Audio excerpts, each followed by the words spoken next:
آقای روحانی، همونطوری که ما بیخود 8 سال صبر کردیم تا آقای خاتمی افشا بشه و امروز تو نظام به عنوان یاغی شناخته شده،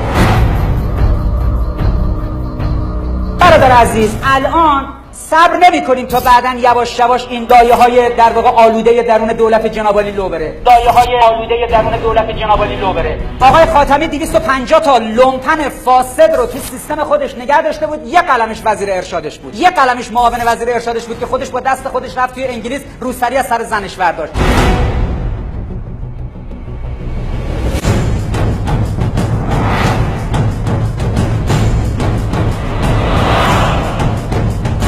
قلمش اینایی بودن که عناصر جنبش دانشجویی آقای خاتمی بودن، الان تو VOA و BBC فارسی ان. یه قلمش امثال آدمای معاونت سیاسی و چیچی دفتر نادر رئیس جمهوری خاتمی ان که الان تئوریسین های شبکه BBC فارسی ان. تکلیفو باید روشن کنیم.